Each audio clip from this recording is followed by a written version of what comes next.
ദൈവത്തിന് സ്തുതി. എൻ്റെ പേര് സുബി ബിനു. ഞാൻ ചെന്നൈക്ക് അടുത്ത് നെയ്വേലി എന്ന് പറഞ്ഞ സ്ഥലത്തുനിന്ന് വരുന്നു. ഞാൻ നേരത്തെ ഒത്തിരി പ്രാവശ്യം പള്ളിയിൽ വന്നു പോയെങ്കിലും ഉടമ്പടിയുടെ പ്രാധാന്യം എനിക്ക് അറിഞ്ഞിരുന്നില്ല. പിന്നെ ഞാൻ ഈ സ്ഥലത്തേക്ക് ട്രാൻസ്ഫറായി അവിടെ ചെന്ന് കഴിഞ്ഞപ്പോഴാണ് എനിക്കെൻ്റെ ജീവിതത്തിൽ വളരെ വേദനാജനകമായൊരു സംഭവം ഉണ്ടായിരുന്നു. അതായത് 5 കൊല്ലത്തിന് മുമ്പേ മുതൽ എൻ്റെ ഹസ്ബൻഡിന് പ്ലേറ്റ്ലെറ്റിൻ്റെ കൗണ്ട് ഫ്ലക്ച്വേറ്റ് ചെയ്യുന്ന ഒരു അനുഭവം ഉണ്ടായിരുന്നു. അപ്പം തീരെ വയ്യാതായ അവസ്ഥയിൽ ഞാൻ ഉടമ്പടി എടുക്കാനായിട്ട് എൻ്റെ അനിയത്തി പറഞ്ഞ പ്രകാരം ഞാൻ ഇങ്ങോട്ട് ഉടമ്പടി എടുക്കാനായിട്ട് വന്നു. ഉടമ്പടി എടുത്ത ഡേറ്റ് 2022 22 മാർച്ചിനായിരുന്നു ഞാൻ ഉടമ്പടി എടുത്തത്.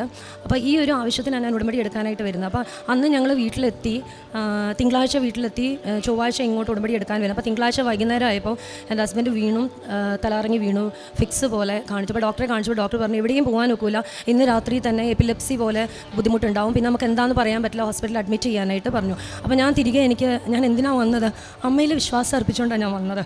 അപ്പം ഞാൻ വീട്ടിൽ വന്ന എൻ്റെ അനിയത്തി എൻ്റെ പാരൻസിനുമായിട്ട് ആലോചിച്ചപ്പോൾ അവർ പറഞ്ഞു, ചേച്ചി എന്തിനാണ് വന്നത്, അമ്മ നോക്കിക്കൊള്ളും, കൃപാസന മാതാവ് നോക്കിക്കൊള്ളും, പോയി ഉടമ്പടി എടുക്കാൻ. അങ്ങനെ ഞാൻ 22-ാം തീയതി ഇവിടെ എത്തി.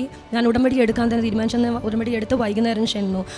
പിന്നീട് ഞങ്ങൾ അഡ്മിറ്റ് ആക്കി കഴിഞ്ഞിട്ടും കൗണ്ടിന് യാതൊരു വ്യത്യാസവും ഇല്ല. അത് നോർമൽ പ്ലേറ്റ്ലെറ്റ് കൗണ്ട് ഒരു മനുഷ്യൻ്റെ 1,50,000 to 3,50,000 വരെയാണ്. അദ്ദേഹത്തിന് 24 വരെ, 75 വരെ മാക്സിമം പോയിരുന്നു. അപ്പോൾ ഡോക്ടർ ട്രീറ്റ്മെൻറ്റ് കഴിഞ്ഞിട്ട് മാറിയില്ല, വീണ്ടും അഡ്മിറ്റാക്കി മാറിയില്ല. അവസാനം ഞാൻ അവിടെ ചെന്ന് വെഞ്ചരിച്ച ഉപ്പും തേനും ഞാൻ വിശ്വാസപ്രമാണം ചൊല്ലിക്കൊടുക്കാൻ തുടങ്ങി. അദ്ദേഹം അറിഞ്ഞിരുന്നെങ്കിൽ യൂസ് ചെയ്യില്ല. കാര്യം is A non alcoholic as well as smoker also. അപ്പോൾ ഞാൻ എന്നോട് പറഞ്ഞു നേരത്തെ കൃപാസനത്തിൽ നിന്ന് കൊണ്ടുവന്നേ ഒന്നും എനിക്ക് തരല്ലേ എന്ന് പറഞ്ഞു. പക്ഷേ ഞാനതൊന്നും കൂട്ടാക്കിയില്ല. എൻ്റെ അമ്മ അല്ലേ അവിടെ പ്രവർത്തിച്ചു കൊള്ളുമെന്ന്. അങ്ങനെ ഞാൻ പിന്നെ നോക്കിയിട്ടില്ല. പിന്നെ അസുഖം അങ്ങനെ കാണുന്നില്ല. പിന്നെ 2-3 മാസക്കാലം കഴിഞ്ഞ് ഞാനത് നോക്കുമ്പോൾ ഞങ്ങൾ ടെസ്റ്റ് ചെയ്യുമ്പോൾ 2 lakhs കൂടുതലായി. ഇത് 5 years മുതൽ ഇങ്ങനൊരു സംഭവം ഇല്ല, വെറും താഴെയാണ് കിടന്നിരുന്നത്. അപ്പോൾ അതിനുശേഷം പുള്ളിക്ക് അതിൽ ചെറിയ വിശ്വാസം തുടങ്ങി. ഞാൻ കാര്യം ഒത്തിരി അനുഭവിച്ചിരുന്നു, കഷ്ടപ്പെട്ടിരുന്നു അതിൻ്റെ മേലിലും.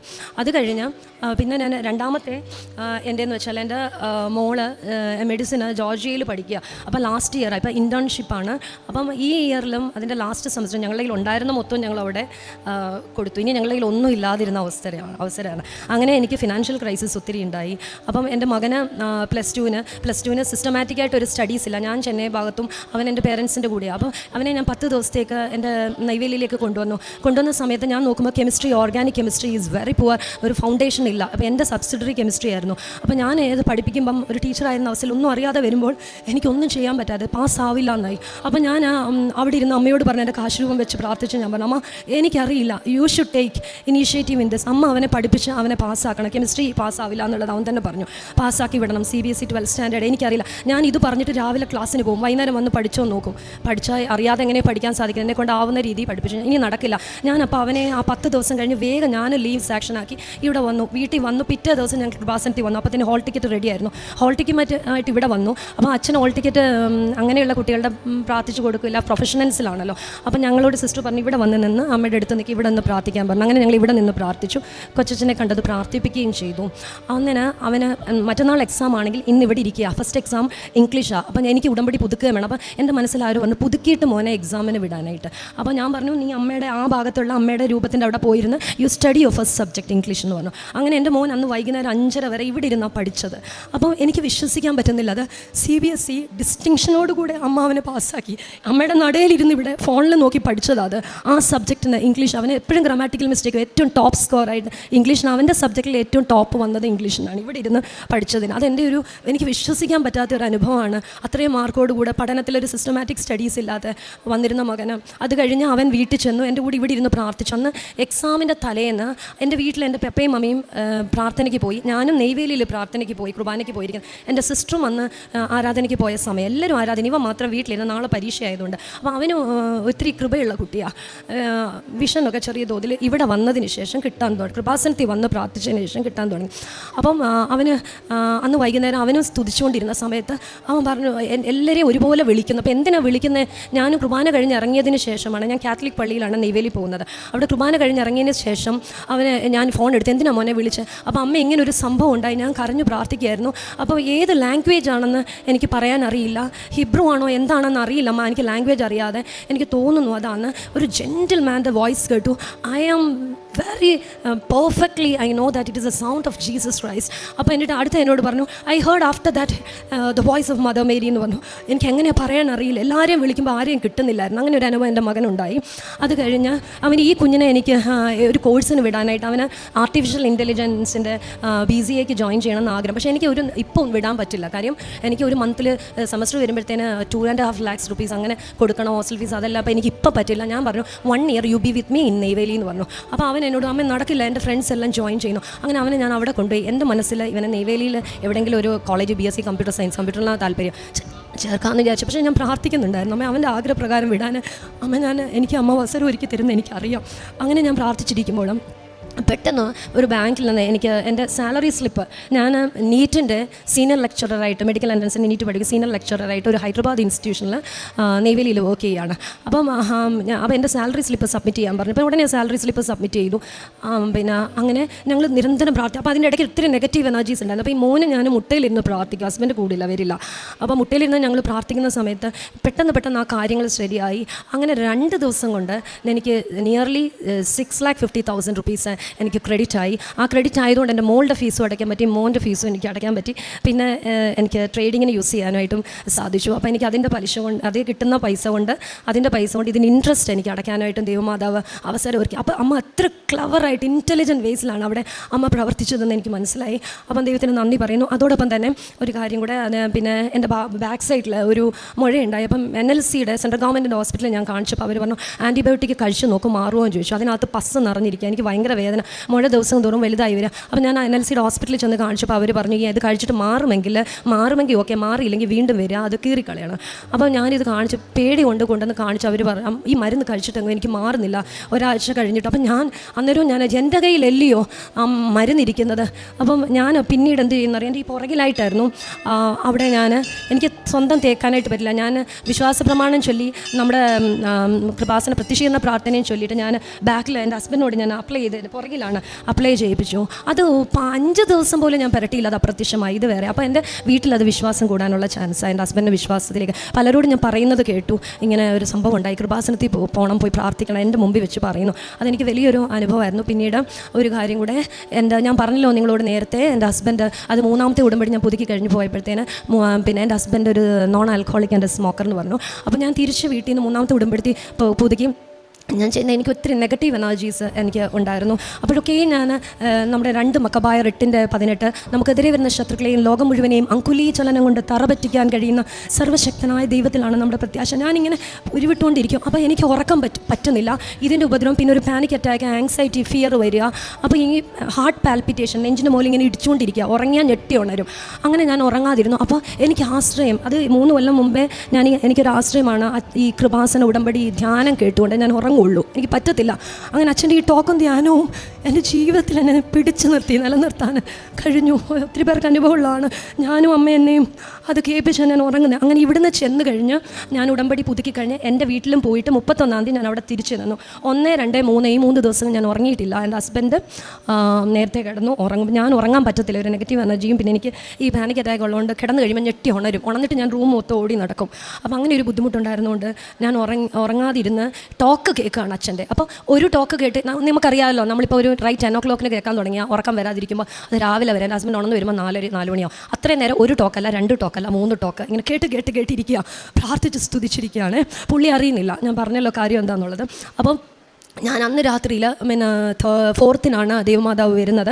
3rd ഞാൻ അമ്മയുടെ വലിയ ഫോട്ടോ ഇവിടുന്ന് കൊണ്ടുപോയി. അതൊരു എൻ്റെ അനിയത്തിയായിരുന്നു എനിക്ക് പ്രചോദനം നൽകുന്നത്. ചേച്ചി അമ്മയുടെ ഒരു ഫോട്ടോ വാങ്ങിക്കോളൂ, അവളാണ് എനിക്ക് ഇൻസ്പിറേഷൻ തരുന്നത്. ഞാൻ അവിടെ ആയതുകൊണ്ട് എനിക്ക് സമയം ഒത്തിരി കിട്ടത്തില്ല. പക്ഷേ ഞാൻ എല്ലാ സമയങ്ങളിലും അതിനുശേഷം ഈ ഉടമ്പടി ധ്യാനങ്ങൾ കറക്റ്റ് സമയത്ത്, കാരുണ്യവേല എല്ലാത്തിലും ഞാൻ സമയം കണ്ടെത്തി ഞങ്ങൾ ഫുഡെല്ലാം ഡിസ്ട്രിബ്യൂട്ട് ചെയ്യായിരുന്നു. അതിന് ഹസ്ബൻഡ് എൻ്റെ കൂടെ കൂടുമായിരുന്നു എല്ലാ കാര്യങ്ങൾക്കും. അങ്ങനെ അപ്പം ഞാൻ ഇവിടെ വന്ന് പോയതിനു ശേഷം അങ്ങനെ ഞാൻ 4ാം തീയതി അമ്മ വരുന്ന 3ാം തീയതി രാത്രിയിൽ നോക്കി ഞാൻ ഈ ഫോട്ടോയെ നോക്കിയിട്ട് അമ്മയോട് പറഞ്ഞു, അമ്മയുടെ മോളാണല്ലോ ഞാൻ നേരത്തെ മുതൽ, എനിക്ക് വേളാങ്കണ്ണി മാതാവിനെയൊക്കെ നേരത്തെ ഇങ്ങനെ സ്ക്രീനിൽ വാളിൽ കാണാറുണ്ട്, നേരത്തെ മുതൽ അമ്മയെ കാണാറുണ്ട്.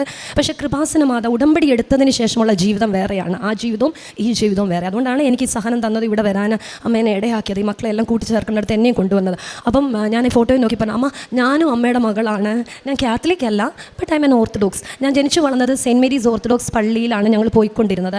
അവിടെ നല്ല പള്ളിയുമായിട്ട് നല്ല ബന്ധം പുലർത്തി ജീവിച്ചിരുന്നത്. പിന്നെ നാട്ടിൽ വരുമ്പോൾ മുളക്കുഴ സെയിൻറ്റ് മേരീസ് ഓർത്ത്, അത് മാതാവിൻ്റെ, എന്നെ കല്യാണം കഴിപ്പിച്ചു വിട്ടത് ഫേമസ് ആയിട്ടുള്ള തോമസ്ലിയ മാതാവിൻ്റെ സ്ഥാപിച്ച Niranam saint Mary's orthodox cathedral. അപ്പം ഞാൻ അമ്മയുടെ മുഖത്ത് നോക്കി ഇതാ പറയുന്നത്, അമ്മ ഞാനും അമ്മയുടെ മോളാ, അമ്മയൊന്ന് വന്ന് എൻ്റെ ഹസ്ബൻഡിനോട് ഒന്ന് സംസാരിക്കും, ഞാൻ ക്ലാസ്സിൽ പോകുന്ന സമയത്ത് വന്നാൽ മതി എന്ന് പറഞ്ഞു. അപ്പം ഞാൻ ഈ ക്ലാസ്സിൽ പോകുന്ന സമയത്ത് പഠിപ്പിക്കാൻ പോകുമ്പോൾ വന്നാൽ മതി എന്ന് പറയാനുള്ള കാരണം എന്താ വെച്ചാൽ, ഞാൻ ഈ സാക്ഷ്യം കേൾക്കുമ്പോഴൊക്കെ അമ്മ വന്നു, അവരെ രൗദ്രശക്തിയോട് അമ്മ അവരുടെ അടുത്ത് ശാസിച്ചു, അപ്പോൾ അങ്ങനെ ഒരു അപ്പോൾ സ്വഭാവ രൂപീകരണം ഉണ്ടായി, അങ്ങനെ ഒരു ചിന്തയിലാണ് ഞാൻ പറഞ്ഞത്. പക്ഷേ ഞാൻ അങ്ങനെ ചിന്തിച്ചു, എന്നോട് നമ്മൾ ഒന്ന് സംസാരിക്കണം, ഞാൻ പോകുമ്പം എൻ്റെ ദാസൻ്റെ അടുത്ത് വന്ന് സംസാരിക്കണം എന്ന് പറഞ്ഞു. അങ്ങനെ പറഞ്ഞ് ഞാനന്ന് 4-ാം തീയതി ആ സംഭവം, ഞാനന്ന് ക്ലാസ്സിൽ പോകാൻ ഇറങ്ങുമ്പോൾ എന്നെ അദ്ദേഹം കൊണ്ടുവിടാറുള്ളത്. ക്ലാസ്സിലേക്ക് പോകാൻ വണ്ടി എടുക്കുന്ന സമയത്ത് ഞങ്ങൾ ഫസ്റ്റ് ഫ്ലോറിലാണ് താമസിക്കുന്നത്. താഴേക്ക് ഇറങ്ങുന്ന സമയത്ത് അവിടെ ഭയങ്കര ഒരു കുന്തിരിക്കും റോസിൻ്റെ സ്മെല്ല് ഭയങ്കരമായിട്ട്, അപ്പോൾ എനിക്കത് പറഞ്ഞറിയിക്കാൻ പറ്റത്തില്ല. അത് ഞാൻ ഇൻഹെയിൽ ചെയ്തു, ഉള്ളിലേക്ക് എടുത്തപ്പോൾ എൻ്റെ മനസ്സിന് ഒരു കുളിർമ. അപ്പോൾ ഞാൻ ഹസ്ബൻഡിനോട് പറഞ്ഞു, ഈ നല്ലൊരു സ്മെല്ല് കേട്ടോ, ഇത് എടുത്തു കഴിഞ്ഞപ്പോൾ നമുക്ക് എന്തോ ഒരു ആശ്വാസം തോന്നുന്നുണ്ടല്ലോ ഞാൻ പറഞ്ഞു. ഞാൻ അങ്ങനെ പോയി ക്ലാസ്സിൽ. പിന്നെ ഞാനതങ്ങ് വിട്ടുപോയി. ക്ലാസ് കഴിഞ്ഞ് വന്നപ്പോൾ വീട്ടിൽ കയറുന്നതാണ് എൻ്റെ ഹസ്ബൻഡ് പറയുന്നത്, നമുക്കറിയാമല്ലോ ക്ലാസ്സൊക്കെ എടുത്ത് ക്ഷീണിച്ച് വരുമ്പോൾ ആദ്യം ഒന്ന് ഫുഡ് കഴിക്കാനായിട്ട് പോകുന്നത്. അപ്പോൾ ഞാൻ കിച്ചണിലേക്ക് ഫുഡ് കഴിക്കാൻ പോയി പറഞ്ഞു, ഇന്നിവിടെ ഒരമ്മ വന്നു, പ്രായമായ അമ്മയാണ്, ഞാൻ അതിന് ഫുഡ് കൊടുത്തു. അപ്പോൾ നിനക്ക് കുറച്ചേ ഇരിക്കുന്നുള്ളൂ, ഞങ്ങൾ അന്നൊന്നും പ്രിപ്പയർ ചെയ്തില്ല, തലേന്നത്തെ ഫുഡ് അവിടെ ഇരിക്കുന്ന കാര്യം എനിക്ക് ക്ലാസ്സും ഇങ്ങനെ ഉറക്കമില്ലാതെയൊക്കെ വന്നപ്പോൾ ഉള്ളത്. പിന്നെ അദ്ദേഹം എന്തോ വാങ്ങിക്കൊണ്ടുവന്നു, ചിക്കൻ വാങ്ങിക്കൊണ്ടുവന്ന് വെച്ചത്, അതും അവിടെ വെച്ചു, ഞാനല്ല വെച്ചത്, അദ്ദേഹമാണ് ചിക്കൻ യൂസ് ചെയ്തത്. അപ്പം പിന്നെ അത് കഴിഞ്ഞപ്പോൾ ഞാൻ പറഞ്ഞു, അത് സാരമല്ല, ഒരു തവണയാണ് അത് മതി, അതൊരു കാരുണ്യപ്രവൃത്തിയല്ലേ, നമ്മൾ 4-ാം തീയതി ആയിട്ടേ ഉള്ളൂ, ഇനി കൊടുക്കാൻ 10-ാം തീയതി കൊടുക്കണമല്ലോ ഫുഡല്ല, അത് നല്ല കാര്യം എന്ന് ഞാനത് വിട്ട് കളഞ്ഞു. പിന്നെ വൈകുന്നേരം 6 മണിയായപ്പോൾ, അന്ന് എൻ്റെ മകൻ പ്രേയറിന് പോയിരിക്കുകയായിരുന്നു. ആരാധന കഴിഞ്ഞ് അവൻ വന്ന സമയത്ത് അവനും എൻ്റെ സിസ്റ്ററും ഹസ്ബൻഡും ഒക്കെ വണ്ടിയിൽ കാറിലിരിക്കുമ്പോൾ എൻ്റെ ഹസ്ബൻഡ് എന്നെ കേൾക്കാതെ കോർണറിലേക്ക് പോയി വിളിച്ചു പറയുകയാണ്, ഇന്നിവിടെ ഒരു പ്രായമായൊരു ഉമ്മാച്ചു വന്നു, മുസ്ലിം ഉമ്മച്ചി, കാര്യം അങ്ങനെ പറയുന്നത്, തലയെല്ലാം കവർ ചെയ്തു. അവർ എന്നോട് ഒരു പ്രത്യേകതരം ആളായിരുന്നു, അപ്രത്യക്ഷമായ രീതിയിൽ ഒരു മായാജ്വാലക്കാരി, ഇത് വേർഡ് യൂസ് ചെയ്ത് എൻ്റെ ഹസ്ബൻഡ്, കാര്യം അദ്ദേഹത്തിന് അത്ര വിശ്വാസമില്ല, മായാജാലക്കാരി വന്നു എന്ന് പറഞ്ഞു. അപ്പോൾ ഇത് കേട്ടപ്പോൾ ഞാൻ എന്താ മകനെ വിളിക്കുന്ന ഞാൻ പുറത്ത് ഓടി ആ ഫോൺ വെച്ചു. ഞാനപ്പോൾ ചോദിക്കാൻ തുടങ്ങി, ആരാ വന്നേ, എന്താ വന്നേ. അപ്പോൾ എന്നോട് പറഞ്ഞു, ഒരമ്മ വന്നു, ഏത് ഡ്രസ്സ് ഇട്ടേന്ന് ഞാൻ ചോദിച്ചു. അപ്പോൾ പറഞ്ഞു, നീല ഡ്രസ്സാണ്, ഉമ്മ വരുന്ന പോലെ കംപ്ലീറ്റ്ലി കവേർഡാണ് മുഖം, ബട്ട് ഷീസ് നോട്ട് ഒരു ഭക്ഷണത്തിന് വേണ്ടി വന്ന ആളല്ല, she's so neat and tidy എന്ന് പറഞ്ഞു. അപ്പം അദ്ദേഹത്തിന് അന്നേരം അറിയില്ല അമ്മയാണെന്ന്. അപ്പോൾ എന്നോട് പറഞ്ഞു, ഇങ്ങനെ വസ്ത്രമാണ്, പിന്നെ എന്താ നിങ്ങൾ സംസാരിച്ചതെന്ന് ചോദിച്ചു. അപ്പോൾ എനിക്ക് ക്ലെയിം അമ്മയാണെന്നുള്ളത് അറിയാൻ വേണ്ടി സംസാരിച്ചെന്ന് ചോദിച്ചപ്പോൾ പറഞ്ഞു, മോൻ്റെ വീട് എവിടെയാണെന്ന് ചോദിച്ചു. കയറി വന്ന ഉടനെ വാതിൽ മുട്ടിയിട്ട് തമിഴിലാണ് പറഞ്ഞത്, വിശക്കുന്നു എന്ന് പറഞ്ഞു, അതാണ് പറഞ്ഞത് ആദ്യം. അപ്പോൾ ഹസ്ബൻഡ് ഭക്ഷണം വേഗം എടുത്തുകൊണ്ട് കൊടുത്തു. അപ്പം അതിൻ്റെ ഇടയിൽ 1/2 മണിക്കൂർ സംസാരിച്ചു. അപ്പോൾ മോൻ്റെ വീട് എവിടെയാണെന്ന് ചോദിച്ചപ്പോൾ നിരണത്താന്നു, തോമസ്ലിയ മാതാവിൻ്റെ നാമത്തിൽ സ്ഥാപിച്ച പള്ളിയിലാണോ കൂടി വരുന്നതെന്ന്. ഞാൻ അമ്മയോട് സംസാരിക്കുന്ന എൻ്റെ ഹസ്ബൻഡിന് അറിയത്തില്ല, അദ്ദേഹം ഉറക്കമായിരുന്നു, ഞാൻ പറഞ്ഞല്ലോ, പിന്നെ ഇങ്ങനത്തെ കാര്യങ്ങൾ സംസാരിക്കാറുമില്ല. അപ്പം അത് കഴിഞ്ഞപ്പോൾ സ്ഥാപിച്ച പള്ളിയിലാണോ കൂടി വരുന്നതെന്ന് ചോദിച്ചു. അപ്പോൾ അതേ എന്ന് പറഞ്ഞു. രണ്ടാമത് പറഞ്ഞത് TV-യുടെ സൗണ്ട് ഒന്ന് കുറയ്ക്കാൻ പറഞ്ഞു. അതെന്ന് പറഞ്ഞാൽ ഞങ്ങൾ പ്രാർത്ഥിക്കുന്നത് എൻ്റെ ഫ്രണ്ട് റൂമിൽ, അവിടെ സ്റ്റാൻഡുണ്ട് നമുക്ക് മെഴുകുതിരി കത്തിച്ച് വെക്കാനായിട്ട്. അപ്പോൾ അവിടെ പ്രാർത്ഥിക്കുമ്പോൾ എന്നും ഞങ്ങൾ തമ്മിൽ ഫൈറ്റാണ്. കാര്യം അദ്ദേഹം TV ഉറക്കം വെക്കും, ഞാൻ കുറയ്ക്കാൻ പറയും, വഴക്കും, അങ്ങനെ വഴക്കാണ്. അപ്പം അമ്മ അന്ന് TV വെച്ചിരുന്നു, ഉറക്കയാണ് വെച്ചു. അപ്പോൾ അമ്മ അതോ യൂസ് ചെയ്തത് TV-യുടെ സൗണ്ട് ഒന്ന് കുറയ്ക്കാനായിട്ട് പറഞ്ഞു. പിന്നെ അദ്ദേഹം കയറി, അമ്മ പുറത്തിരുന്നോളാമെന്ന് പറഞ്ഞു. ഉള്ളിൽ കയറിയിട്ട് പുറത്തിറങ്ങി, ഉള്ളിലിരിക്കാൻ പറഞ്ഞിട്ട് പുറത്തിറങ്ങി. അപ്പോൾ പുറത്തിറങ്ങി ആ 2 ചെയർ ഇട്ടിട്ടുണ്ട്, ഞങ്ങൾക്ക് 2 പേർക്കും ഇരിക്കാൻ, ഒരു 2 കോർണറിലും, പിന്നെ ആരെങ്കിലും വരുവാണെങ്കിൽ പുറത്ത് വരാന്തയിൽ ഇരിക്കാനായിട്ടും. ഫസ്റ്റ് ഫ്ലോറിലാണ് ഞങ്ങൾ താമസിക്കുന്നത്. അപ്പം അമ്മ അത് കിഴക്കോട്ട് ദർശനത്തിൽ ഇട്ടിട്ടാണ് ഇരുന്നത്. അപ്പോൾ എനിക്ക് അത്രയും അറിയില്ലായിരുന്നു അതിൻ്റെ ഒന്നും. അപ്പം പിന്നീട് രണ്ടാമത് ഹസ്ബൻഡ് ഉള്ളിൽ കയറി, അമ്മ കാണുന്നില്ല, ഉള്ളിൽ കയറി സിഗരറ്റ് കത്തിക്കാനായിട്ട്, സിഗരറ്റ് എടുത്ത് സ്മോക്ക് ചെയ്യാൻ പുറത്തേക്ക് കയറിയപ്പോൾ ഇത് അമ്മ കണ്ടില്ല, കുനിഞ്ഞിരുന്നുകൊണ്ട് ഇപ്പം എന്നെ പറഞ്ഞു, മോനെ സിഗരറ്റ് വലിക്കരുതെന്ന്. അപ്പോൾ പിന്നീട് ഹസ്ബൻഡ് ഇത് രാത്രി 6 മണിക്കാണ് ഇതെല്ലാം പറയുന്നത്. എൻ്റെ വീട്ടിൽ വന്ന് ഞാൻ ഫുഡ് കൊടുത്തിട്ട് എന്നോട് ഇത്ര ആധികാരികമായി സംസാരിക്കുന്നത് എന്താണെന്ന് ഞാൻ ഉള്ളിൽ കണ്ടു. പക്ഷേ എൻ്റെ പ്ലാസ്റ്റർ ഇട്ട പോലെ അദ്ദേഹം പറഞ്ഞ വാക്ക, ഞാൻ മിണ്ടാതെ കയ്യും കെട്ടി നിന്നതേ ഉള്ളൂ എന്ന് പറഞ്ഞു. അത് കഴിഞ്ഞ് സംസാരിച്ച് കഴിഞ്ഞ് പുള്ളി അവിടെ ഉണ്ടായിരുന്ന പൈസ എടുത്തു വെച്ചു. ഫുഡ് കഴിച്ചിട്ട് അദ്ദേഹത്തിന് വലിയ ഇഷ്ടമാണ് മറ്റുള്ളവർക്ക് സെർവ് ചെയ്യാനായിട്ട്. മാങ്ങയുള്ള സീസണായത്, മാങ്ങയും പുള്ളി കൊടുക്കാമെന്ന് വെച്ച് എടുത്തു. കഴിച്ച് കഴിഞ്ഞിട്ട് അമ്മയോട് പുള്ളി ചോദിച്ചു, എൻ്റെ വീട് ചോദിച്ചല്ലോ, അപ്പോൾ അമ്മയുടെ വീട് എവിടെയാണെന്ന് ചോദിച്ചു. അപ്പം ഞാനിങ്ങനെ യാത്ര ചെയ്യുന്ന ഒരമ്മയാണെന്ന് പറഞ്ഞു. അപ്പോൾ യാത്ര ചെയ്യുന്ന അമ്മയാണ് സഞ്ചാരി മാതാവ് എന്നുള്ള എൻ്റെ ഹസ്ബൻഡിന് അറിയില്ല. അപ്പം അതുകൊണ്ടാണ് അദ്ദേഹം ഒരു മാന്ത്രിക ജ്വാലക്കാലിയായി ഒരു മുസ്ലിം അമ്മ പോലെ വന്നു എന്ന് പറഞ്ഞു. അപ്പോൾ ഇതെല്ലാം, അപ്പോൾ ഇത് കേട്ട് കഴിഞ്ഞപ്പോൾ ഇനി എനിക്കൊന്നും വേണ്ട കൂടുതൽ, ഇതെൻ്റെ അമ്മയാണേ എന്ന് പറഞ്ഞ് ഞാൻ ഫ്രണ്ടിലേക്ക് ഓടി വന്നു. ഞാൻ ഒത്തിരി കരഞ്ഞു. അപ്പം അദ്ദേഹം പറഞ്ഞു, യാത്ര ഇനി അമ്മയ്ക്ക് എപ്പോൾ വേണേലും ഇതിൽ പോകുമ്പോൾ വരാം, ഞങ്ങളിവിടെ ഉണ്ടാവും, ഫുഡ് വേണമെങ്കിൽ ഫുഡെല്ലാം ഞങ്ങൾ തരും, അമ്മ വരണം എന്ന് പറഞ്ഞു. അപ്പം മക്കളെ ഞാൻ ഇനി ഒരു വട്ടം കൂടെ വരുമെന്ന് പറഞ്ഞു. അപ്പോൾ എനിക്കറിയാം പൂർണ്ണമായിട്ട് അത് എനിക്കിവിടെ കാണാൻ വേണ്ടിയിട്ടാണ് ഞാൻ വിശ്വസിക്കുന്നു. പിന്നെ എന്നെ നിലനിർത്തുന്ന വചനം എന്ന് പറഞ്ഞാൽ എനിക്ക് പ്രത്യേകമായി Philippians chapter 4 versus 13, I can do all things through Christ who strengthens me. എൻ്റെ ഹസ്ബൻഡിന് ജോലിയില്ല, ഞാൻ തന്നെയാണ് 2 മക്കളെ പഠിപ്പിക്കണം, കുടുംബം നോക്കണം. അപ്പോൾ എനിക്ക് കൂട്ടുപിടിക്കാൻ ഈശോയും അമ്മയല്ലാതെ മറ്റാരും ഇല്ല. അപ്പം ഞാൻ ഈ വചനം പിടിച്ചാണ് മുമ്പോട്ട് പോയിക്കൊണ്ടിരിക്കുന്നത്. പിന്നെ ഒത്തിരി കൃപകൾ തന്നു. അതിൻ്റെ ഇടയ്ക്ക് എൻ്റെ സാലറി ഒന്ന് പകുതിയാക്കുമെന്ന് പറഞ്ഞു. അപ്പം എനിക്ക് നല്ലൊരു എമൗണ്ട് കിട്ടുമായിരുന്നു സാലറി പകുതിയാക്കുമെന്ന് പറഞ്ഞപ്പോൾ എനിക്ക് വളരെ വിഷമമായിരുന്നു. 2 മാസം എൻ്റെ സാലറി നേരെ കട്ടായി. ആ കട്ടായപ്പോൾ എനിക്ക് ഫീസ് കൊടുക്കാനുള്ള ഒരു ഇത് മാത്രം, മക്കളുടെ ഫീസ് കൊടുക്കാനുള്ള ആവുന്നില്ല. ഞാൻ അമ്മ മാതാവിനോട് പ്രാർത്ഥിച്ചതിൻ്റെ പേരിൽ 2 മാസം ഹാഫ് സാലറി ആയി. 3 മാസം ഞങ്ങളുടെ ഡയറക്ടർ ഹൈദരാബാദിൽ നിന്ന് വന്ന് പറഞ്ഞു, മാമിന് ഫുൾ സാലറി തന്നെ ഞാൻ തരും, പിന്നെ അതിൻ്റെ ലോസ് ഞാൻ എടുത്തോളാം. അപ്പം എനിക്ക് വേണ്ടുന്ന എല്ലാം അമ്മ ചെയ്തു തന്നു. എൻ്റെ കുടുംബത്തിന് ഒരു കാര്യം കൂടി ഒന്ന് പറഞ്ഞോട്ടെ, ഒരു കാര്യം കൂടെ. അതായത് എൻ്റെ അനിയത്തിയുടെ കുഞ്ഞ് ജനിച്ച ഉടനെ കരയില്ലായിരുന്നു. അപ്പോൾ ഞാൻ ഉടമ്പടി എടുത്ത് ആദ്യമായിട്ട് ചെല്ലുന്ന സമയമാണ്. അത് കാരണം ഞാൻ അപ്പം NICUയിലേക്ക് മാറ്റി, അടൂർ NICUയിലേക്ക് മാറ്റി കുഞ്ഞിനെ. അപ്പോൾ ഞാൻ ഈ ഉടമ്പടി തൈലവും കൊണ്ടാണ് അവിടേക്ക് ആദ്യമായി ചെല്ലുന്നത്. ഞാൻ ഉടമ്പടി എടുത്തതിന് ശേഷം ഞാൻ NICUയിൽ കയറുമ്പോൾ നമ്മൾ ഇതൊന്നും കൊണ്ടുപോയില്ല, അറിയാമല്ലോ. അപ്പോൾ ഞാൻ ആ ഗൗൺ ഇട്ട് കഴിഞ്ഞാൽ, ഉള്ളിലേക്ക് കയറാനുള്ള ഗൗൺ ഇട്ട് കഴിഞ്ഞാൽ എൻ്റെ കയ്യിൽ നമ്മുടെ തൈലം തൂത്തു. ഉടമ്പടി തൈലം തൂത്തിട്ട് ഞാൻ NICUയിൽ ചെന്ന് കുഞ്ഞ് കിടക്കുന്നിടത്തേക്കൊന്ന് വിശ്വാസ പ്രമാണം ചൊല്ലി അവളുടെ തലയിലൊന്ന് തൊട്ടതേ ഉള്ളൂ, അത് എത്തിയോന്ന് എനിക്കറിയില്ല. തലയിലേക്ക് സ്പർശിച്ചപ്പോഴേക്ക് കരയാതിരുന്ന കുഞ്ഞ് കരഞ്ഞു. അതും ഒരു വലിയൊരു മിറാക്കിളായി കർത്താവ് ഞങ്ങൾക്ക് ചെയ്തു തന്ന, എൻ്റെ കുടുംബത്തിന് ചെയ്തു തന്ന എല്ലാ അനുഗ്രഹങ്ങൾക്കും ഞാൻ അമ്മ മാതാവിനും തിരുക്കുമാരനും 1000 നന്ദി അർപ്പിക്കുന്നു.